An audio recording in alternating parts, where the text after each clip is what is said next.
House of the Dragon showrunners say they showed the pilot's most gruesome death scene to as many women as possible to see if it was too violent. Warning: spoilers ahead for Season 1, Episode 1 of HBO's House of the Dragon. Miguel Sapochnik says the team asked as many women as possible if the birthing scene was too violent. Unanimously, the response was no. He said often the response was, if anything it needs to be more.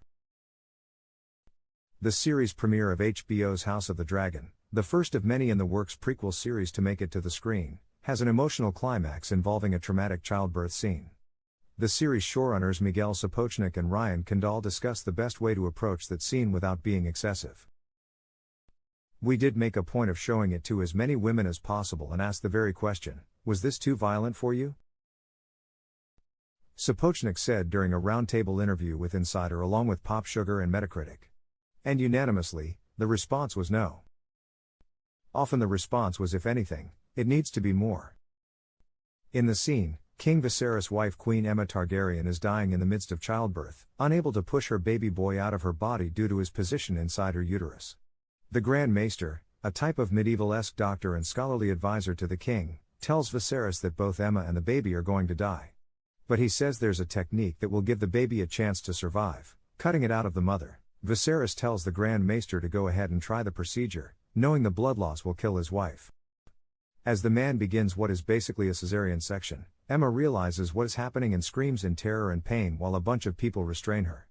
Viserys gave her no warning about what was happening with the labor issues, nor did he tell her she was about to die. The scene cuts between Aemma's abdomen being cut open, blood pouring everywhere, to a brutal fight between Prince Daemon and Criston Cole happening outside the castle. Eventually Aemma dies, blood soaking the bed beneath her. Viserys names their newborn son Balon, after his own late father, but we soon learn that baby Balon died just hours after Aemma. Sapochnik tried out different cuts of the scene, aiming to get it horribly real but not excessive while making a point about women's choice, or lack thereof. The director said they felt it was important to highlight the most traumatic event that breaks the family apart, referring to the various Targaryens in play. King Viserys is in need of a direct male heir at the start of House of the Dragon, because the other options are his controversial and deadly brother Prince Daemon, the presumed heir, or his young daughter Rhaenyra, a girl, and therefore disregarded for a line of succession by most counts. So Aemma's childbirth of a baby boy was meant to be the subject of much celebration. A male heir for King Viserys at last. But Aemma, and baby Balon, are ripped away from the king and his daughter, leaving the floor open for political maneuverings and buried family trauma given Viserys' treatment of Aemma in her final minutes of life. Sapochnik says he took in the feedback he received from women after showing them cuts of the scene, which left him feeling like the lack of choice given to Aemma was really important to highlight.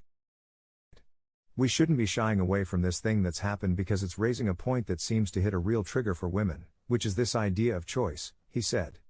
She doesn't get to choose. She's effectively murdered by her husband. And that is a good indication of the state of play in this world that we're inhabiting. The director and showrunner said the team spent a long time making sure they weren't glorifying it and that it felt horribly real without being excessive or dwelled upon. Then one of his editors, Tim, had the idea of paralleling the tournament fight at the same time. As we stated earlier in the episode, the birthing bed is almost a battlefield, Sapochnik said. You have 50% chance of survival. And so it seemed like this was an appropriate time to draw that parallel visually between the male and the female struggle. One's fighting on the battlefield, the other's fighting for survival, sometimes from the person closest to her. House of the Dragon Season 1 will continue next Sunday at 9 p.m.